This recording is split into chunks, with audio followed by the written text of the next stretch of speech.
Hello everyone, and thanks for tuning in to Age of Chill Button. My name is Chill Button 38, and I've got something a little different for you with this one today.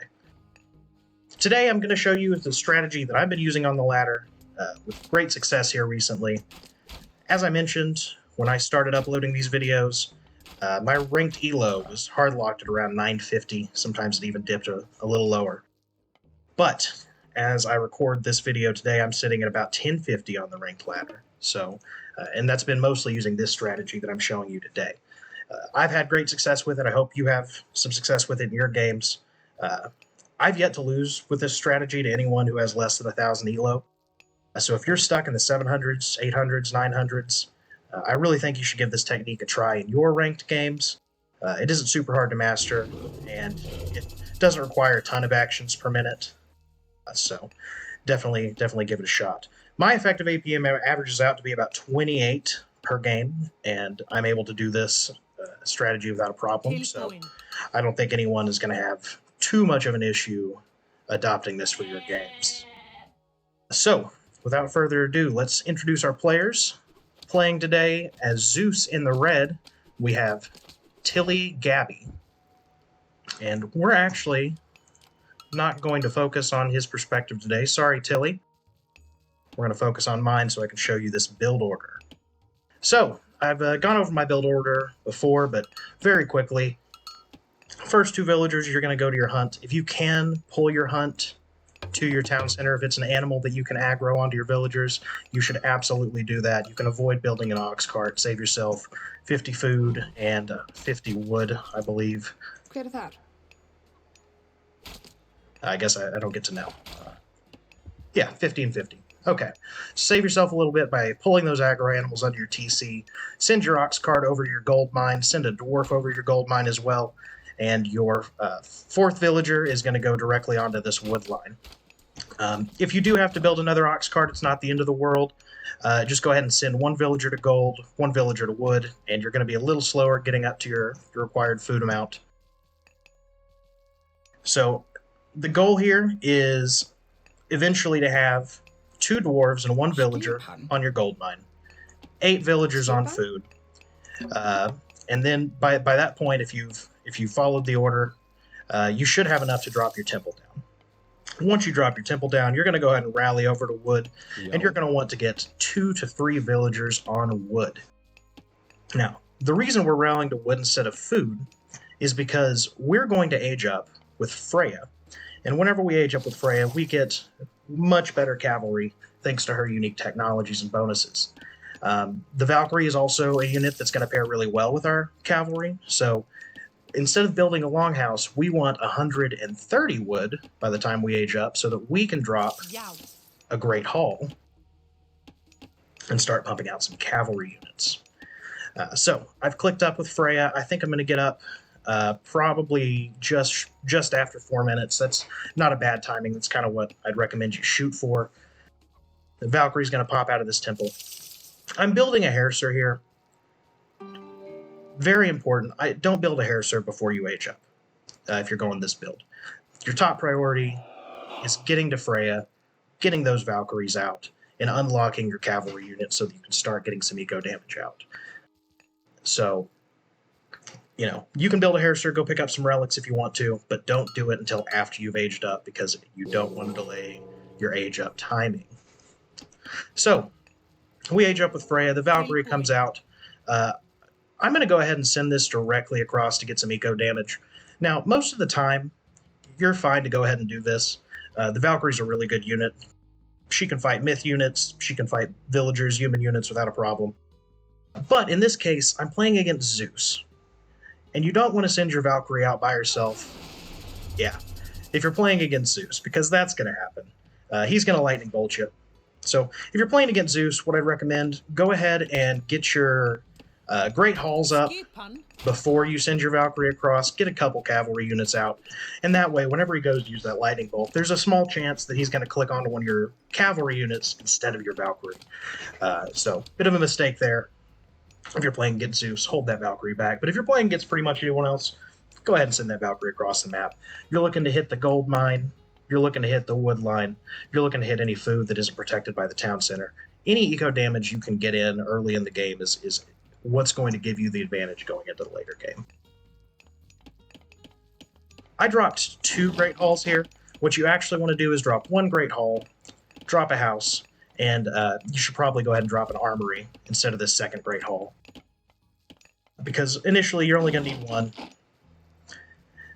And once that guy gets up, you're going to rally it out to the same point your temple is, because eventually we're going to want some more Valkyrie. And you're going to immediately queue up 3 to 4 of these raiding cavalry. You should be able to afford 4. Yeah. And you're going to let those guys trickle out. And while they're coming out, go ahead and drop a 2nd Great Hall, because your 2nd Great Hall should be finished by the time these 4 guys are out, or close to. And then you can go ahead and queue up your cavalry upgrade in your 2nd Great Hall and keep pumping units out of this first one. We're going to get 2 Great Halls out. I wish we still had that Valkyrie. That's really ideal for this strategy. You don't want to lose it early, but you do want to use it to get some early damage off if you can. So at this point, my town center, I've rallied onto wood for a little while. I've got 8 to 10 villagers on wood over here is what you're shooting for. Then you're going to rally back onto the food, and every now and then you're just going to kind of queue up a dwarf as you think about it and rally him over to gold. I've only got 1 extra at this point. You could probably stand to get a couple more out. I'm going to be using a lot of gold today. So I send the raiding cavalry across the map. We're looking again for any eco damage that I can get. At this point, we're a little late getting across the map, but that doesn't actually matter that much. Because most of the time in the lower levels, the military buildup is going to be slow. And it's going to be, with most gods, except Poseidon, Odin, most of the time it's going to be mostly infantry. So even though he's got some military presence on the map, you can see that as I'm raiding here against these villagers, I don't see any of them. This is just free eco damage that I'm getting here. And even though the town center is going to take down one of my cavalry here, I'm more than happy with that, because I've taken my villager deficit that I start at, and now I've turned it in to a villager advantage in my favor. And while that's going on, I've been queuing up more raiding cavalry. We're up to 5. So I go ahead and use the forest fire on his back wood line here. And the reason I do that, there's no buildings to damage, but I saw that he was gathering wood from this forest. And I don't want him gathering wood from this forest because I'm trying to raid his villagers. I want him gathering wood from this forest, or even from this forest, because both of those are better targets for my raiding cavalry. So forest fire is not a god power that's particularly overpowered. If you see he's gathering on his back forest, go ahead and drop it. I'd say make a move to the front forests and put those vills in jeopardy. So he's got some cavalry out to respond to me at this point. I can't take this fight. The raiding cavalry, they're really good for raids. They're not really good for anything else. So what you're going to do, as soon as he gets out any units that shuts down your raiding damage, you're going to drop down your longhouses. And you're going to try and keep these cavalry alive. You're going to keep hitting his eco as you see openings. You don't want to let the pressure off. But slowly, you're going to start building units to counter the cavalry units that he's building. In this case, he's countering my cavalry with his own cavalry, so I'm going to build some herdsmen. I'm going to go ahead and build some throwing axemen and berserks, because I know that I'm going to see hoplites out of Zeus eventually. But you're just going to start sprinkling in those infantry units. And you're not going to queue them to go over here with your cavalry, because you want to keep them separate. You're going to queue them to go somewhere in your base that you think you might be open to raiding, and just kind of build up a presence of infantry over here, over here. They'll be important later, but for now you just want to start trickling them out. Whenever you can, you also want to look at going up to Age 3. I think that the power of this build really comes in Age 3. We're going through Njord? I don't know. Let me know in the comments.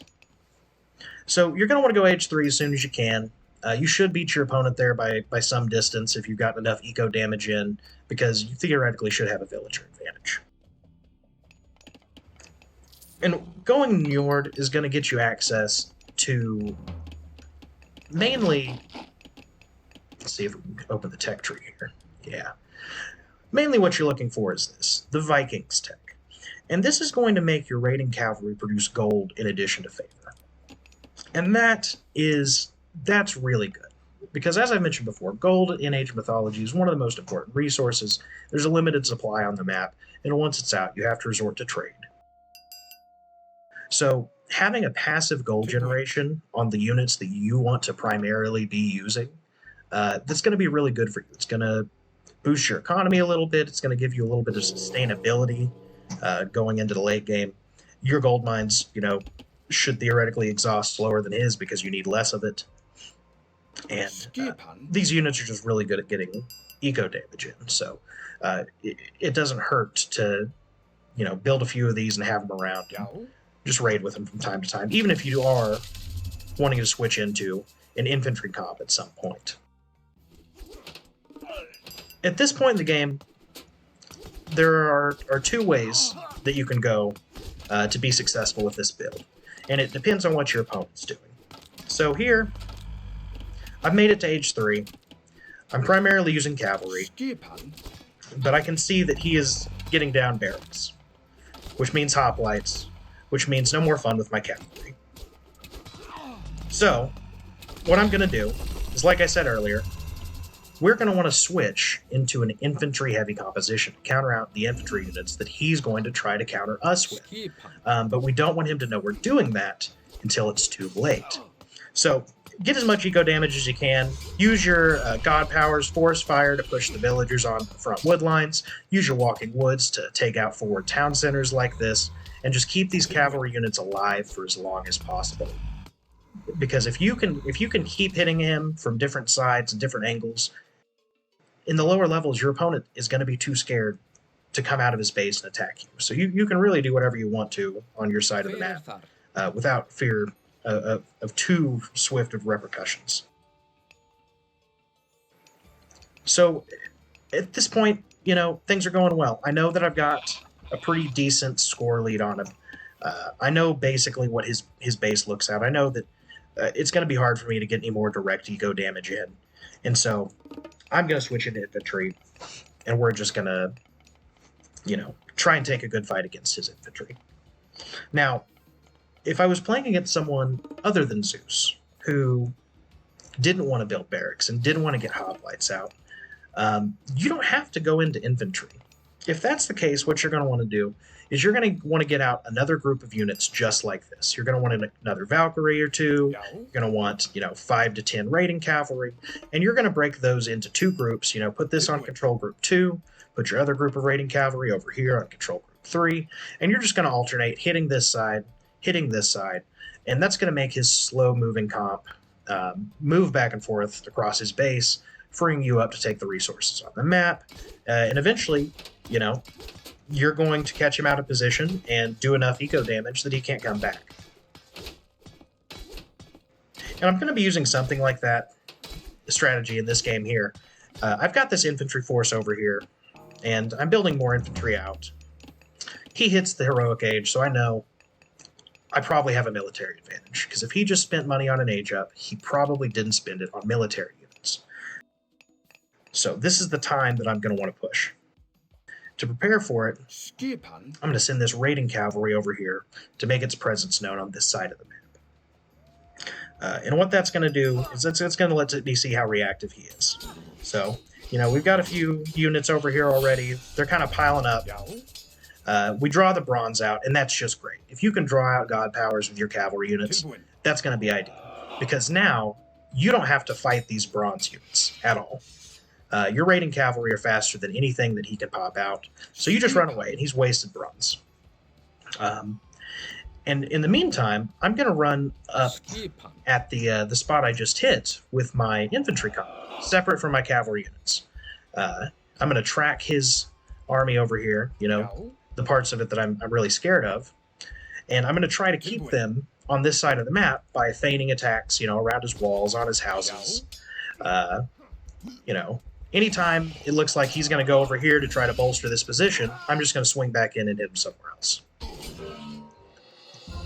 And that allows me to take a decisive fight on this side of the map, which ultimately is going to result in a GG. That was kind of sudden, so just to break down what happened, most of his military units that are worth anything, you know, the Hydra, the Hoplites, they're all over here because he's tired of dealing with these cavalry raids. So wherever he sees these cavalry, that's where he wants to send his counter cavalry, and that's where he wants to send this Hydra. And what that's going to do is it allows me to come in with my herdsmen and throwing axemen and take out the cavalry that he's guarding this TC with. And once I do that, he knows that he can't take this fight with his remaining army, and I'm going to take this TC down for a second time, which is going to put him at a villager deficit to match the military deficit he's already at. So GG gets called. And let's look at the timeline here. And the way you're going to know if you're successful with this, implementing this particular strategy, is based off of the civilian units graph. You're looking for spots like this, where you get some villager kills off and you pull into a villager advantage. And, you know, anytime you get a villager advantage, it's going to be helpful. But if you can get that advantage by denying his villagers instead of training your own, the investment is much lower. See, I got those villager kills off, and I had a worse military than he did, which allowed me to get to Age 3 faster, which allowed me to hit my power spike faster, which ultimately won me the game. So that's the overview here. A standard Norse opening, except you're going to want 1 or 2 more on wood so you can get the Great Hall out, get your cavalry units out, get some eco damage in, and hopefully you can get enough eco damage in the early game to give yourself an advantage going into the late game so that you don't even have to mess with taking extra town centers. He took this extra town center twice and was not able to turn it into a positional advantage on the map. At no point was I ever in any danger, despite him having a second town center and a villager advantage for much of the game. So that's all I've got for you today, guys. As always, if you've got a replay you'd like reviewed on the channel, let me know in the comments. I'll go look it up on IOM stats and you'll see it featured here on YouTube. If you liked the video, consider leaving a like, subscribing to the channel. Until next time, guys, good luck, have fun, and I'll see you in the next game.